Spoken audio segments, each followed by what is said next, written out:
नमस्ते। त्रिकोण आयुर्वेद में सभी का स्वागत है। कमर दर्द बहुत ही कॉमन आजकल हो गया है। हर 10 व्यक्ति में आप देखोगे कि 5 से 6 लोगों को कमर का दर्द रहता ही है। तो अगर हम इनके कारण जान लेंगे तो इनकी ट्रीटमेंट करना बहुत ही आसान हो जाएगा।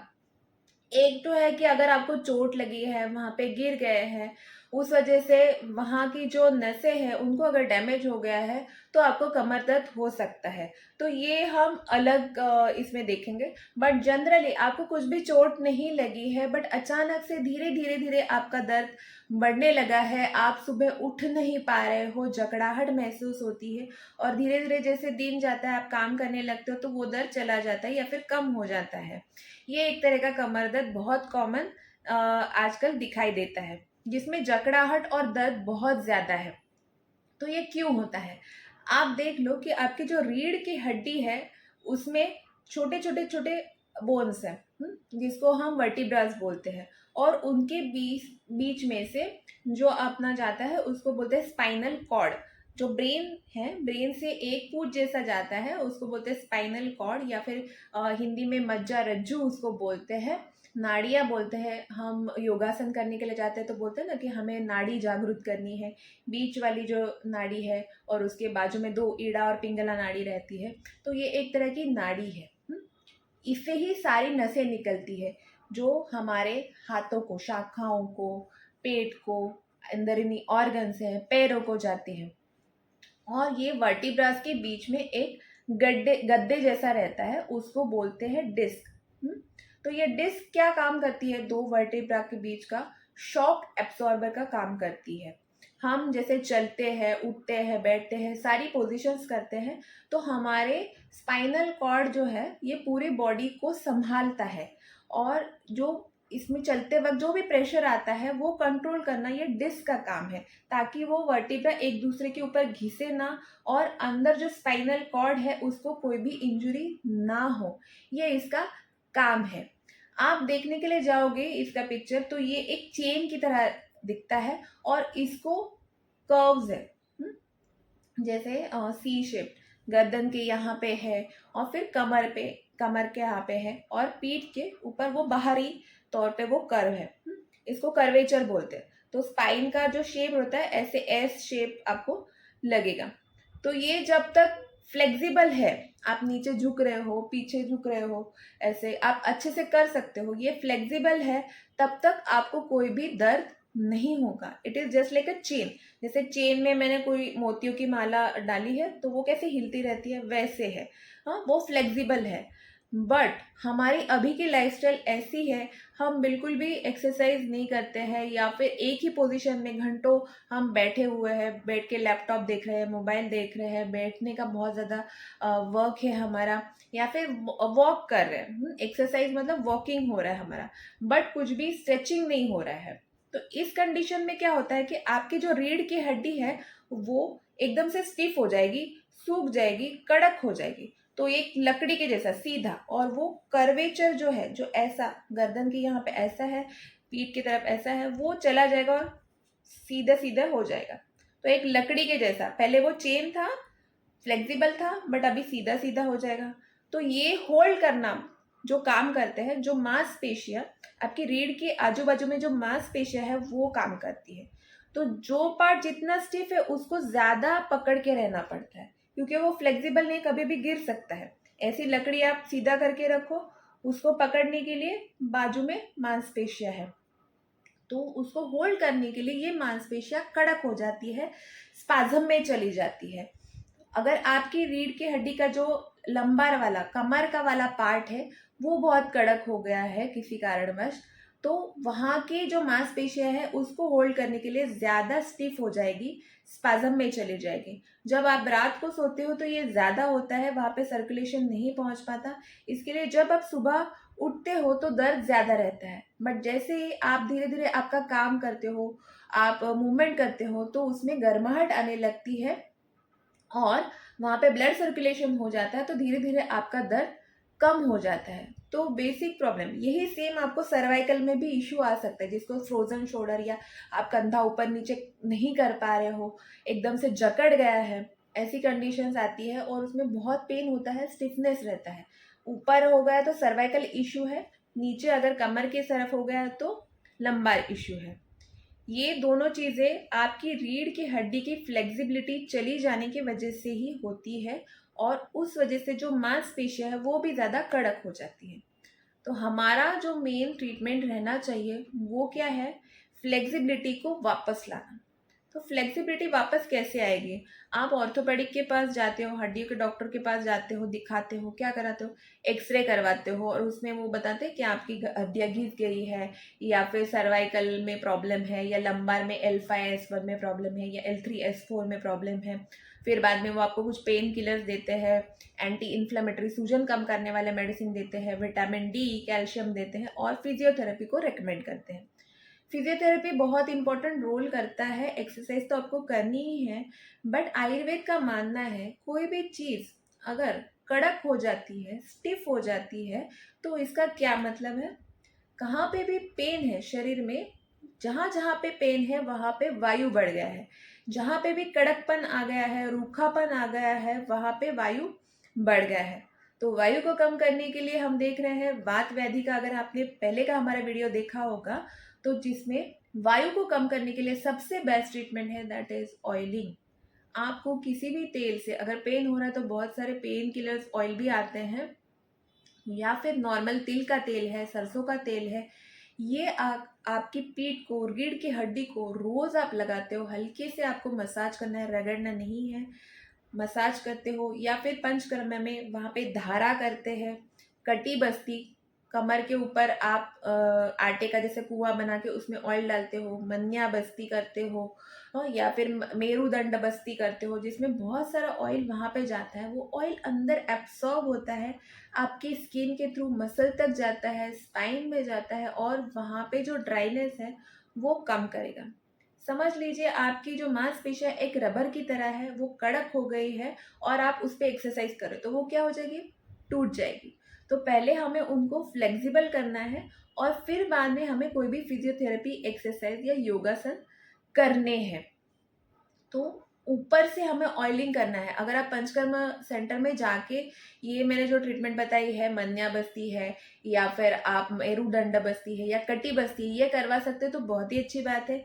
या फिर सिंपल आप घर पे ही ऑयलिंग, डेली ऑयलिंग करो, और ये एक दिन से नहीं ठीक होने वाला, लगभग आपको ये 15-20 दिन या महीना महीना भी लग सकता है। आप डेली करो, उसके बाद हल्का फोमेंटेशन गर्म पानी की थैली से सेक करना है आपको, फिर धीरे धीरे वो सॉफ्ट हो जाएगा। हाँ, आपको बहुत ही ज़्यादा दर्द है, बहुत ज़्यादा सूजन है, तब बोलते हैं कि आपको ठंडा सेक करना चाहिए, बर्फ़ का सेक करना है। तो जब हमें वहाँ पे चोट आई हुई है, डिस्क काफ़ी सूज गई है, फट गई है, आपके एमआरआई में ऐसा रिपोर्ट है, तब वो सूजन कम करने के लिए आपको गर्माहट या फिर गर्म सेक नहीं करना है, ऑयलिंग नहीं करना है। तब आप ठंडे बर्फ़ का सेक करो, धीरे धीरे जैसे सूजन कम हो जाएगी, फिर आप ये मालिश और सेक के ऊपर शिफ्ट हो जाना। तो ये आप डेली करोगे। उसके साथ ही अंदरूनी में बस्ती, जिसमें तेल का बस्ती दिया जाता है, वो भी आप, जैसे आंतों में बढ़ा हुआ वायु है वो भी कम हो जाएगा। अगर जो महिलाएं सुन रही है, प्रेगनेंसी में भी जैसे पेट बढ़ जाता है तो भी आपका दर्द, कमर दर्द होने लगता है। तो पेट में अगर वायु बढ़ गया है, आंतें फूल रही है, आपको ब्लोटिंग है, कॉन्स्टिपेशन है, पेट बिगड़ा हुआ है, अजीर्ण है, तो भी आपको कमर का दर्द होगा। धीरे धीरे जाके वो वायु बढ़ जाता है, आपको आपकी आंतों को रूखा कर देता है, और पीछे जो मांसपेशियां है जिन्होंने आपके स्पाइनल कॉर्ड को या फिर आपके वर्टिब्रास को पकड़ के रखा है, वो भी ड्राइनेस क्रिएट कर देता है, और वहाँ पे आपको दर्द पैदा कर देगा। तो इंटरनल आपको वायु कम करने के लिए बस्ती नाम की जो ट्रीटमेंट है वो आप कर सकते हैं, और ऊपर से आपको ऑयलिंग कर सकते हैं। ये दोनों ही आपको करना है, धीरे धीरे डेली आपको करना है, और हफ्ता भर लग सकता है या महीना भर, जितना पुराना दर्द है उतना आपको टाइम लगेगा। ये आपका दर्द बहुत कम कर देंगे। ये दोनों चीज़ें फॉलो करते हैं। जिनको बिल्कुल ज़्यादा तकलीफ नहीं है, मॉडरेट तकलीफ है या माइल्ड पेन है, इनके लिए मैं बता रही हूँ। तो ये करेंगे तो ज़्यादा उनको फ़र्क पड़ेगा। बट बहुत ज़्यादा सीवियर पेन है, चल नहीं पा रहा है, नसें खिंच रही है, सियाटिका का जो प्रॉब्लम है, पेन है, तो वो लोगों में पहले जैसे हमने बोला कि इन्फ्लेमेशन कम करने के लिए, सूजन कम करने के लिए जो दवाई दी जाती है, एलोपैथी में एंटी इन्फ्लेमेटरी ड्रग्स दिए जाते हैं नॉन स्टेरॉयडल, जिसमें स्टेरॉयड नहीं है बट जो पेन कम करते हैं, सूजन कम करते हैं, वो ले सकते हैं। और उसके साथ जैसे जैसे दर्द कम हो जाएगा तो धीरे धीरे हम इस पे हमें शिफ्ट होना है पंचकर्म में। आयुर्वेदिक दवाइयाँ काम करती है बट पंचकर्म इसमें बहुत ज़्यादा इफेक्टिव साबित होता है। अगर आपको जल्दी, जो इंस्टेंट बोलते हैं ना, मुझे जल्दी राहत चाहिए, तो उसमें पंचकर्म में लोकल स्थानिक बस्ती और इंटरनल बस्ती, ये दोनों ही बहुत उपयोगी साबित होते हैं। तो भले ही आपको मेडिसिन, ज़्यादा पेन सहन नहीं हो रहा है, एलोपैथिक मेडिसिन के साथ ये सारी चीज़ें ले सकते हैं और धीरे धीरे आपका कमर का दर्द चला जाएगा। खाने पीने में आपको क्या परहेज करना है, तो जो भी चीज़ें वायु बढ़ाते हैं, अगर हमने आपने आप हमारा पहला वीडियो देखा होगा जिसमें कठोर है, स्प्राउट्स या फिर सूखी चीज़ें हैं जैसे ब्रेड, बिस्किट, खारी, टोस्ट, ये जंक फूड है, ये आपको अवॉइड करना है। सूखी सब्जी आपको अवॉइड करनी है। बासी खाना या ठंडी चीज़ें, कोल्ड ड्रिंक्स है, आइसक्रीम है, फ्रिज में रखा हुआ खाना, ये आपको अवॉइड करना है। टाइम से आपको खाना खाना है, भूख से थोड़ा कम खाना है, गर्मा गर्म खाना, सॉफ्ट खाना आपको लेना है। बहुत ज़्यादा दाल चावल, दाल खिचड़ी है, दलिया है पतला पतला गर्मा गर्म, आप उस पर घी डाल के ले सकते हैं।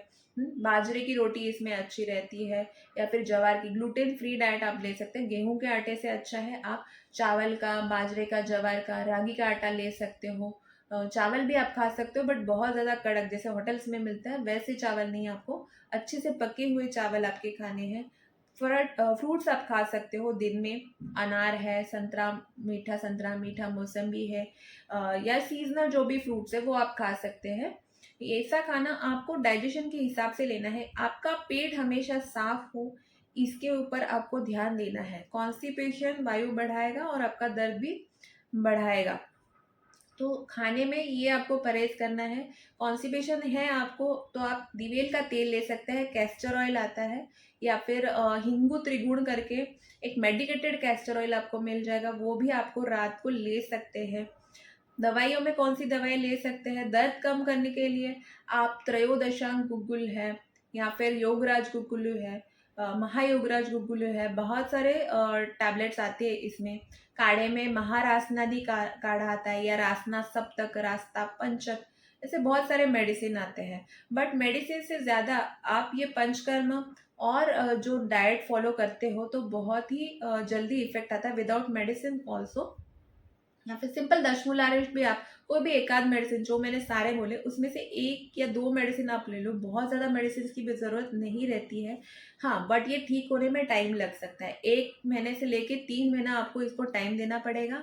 और बेड रेस्ट मत लीजिए, जितना मूवमेंट करेंगे उतना अच्छा है। हाँ, पहले बहुत ज़्यादा दर्द है तो आप बेड रेस्ट डेफिनेटली ले सकते हैं, पर धीरे धीरे आपको मूवमेंट में आना है, क्योंकि जितना आप स्टिफ रहोगे, बेड पे लेटे रहोगे, मांसपेशियाँ उतनी ही ज़्यादा स्टिफ हो जाएंगी। तो धीरे धीरे धीरे आपको नॉर्मल आपके रूटीन पे आना है। आपको जो पंचकर्म बोला गया जिसमें बस्ती, खट्टी बस्ती, ये दोनों है। अगर ज़्यादा तकलीफ है इसमें हम पिंड स्वेद या फिर पत्र पोटली नाम के जो है वो भी आप कर सकते हैं, बट वो एडवांस ट्रीटमेंट में। बेसिक मैंने बताया कि जो आप घर पे क्या कर सकते हो, घर पे सिंपल आप गरम ऑयल करके उसका मसाज कर सकते हो, या फिर धारा कर सकते हो, गरम गरम थोड़ा सा हल्का गरम तेल करके ऊपर से आप धारा जैसे कर सकते हो। बीच में स्पंज आपने गरम तेल में भिगोया और वो निचोड़ के आप उसकी धारा कर रहे हैं।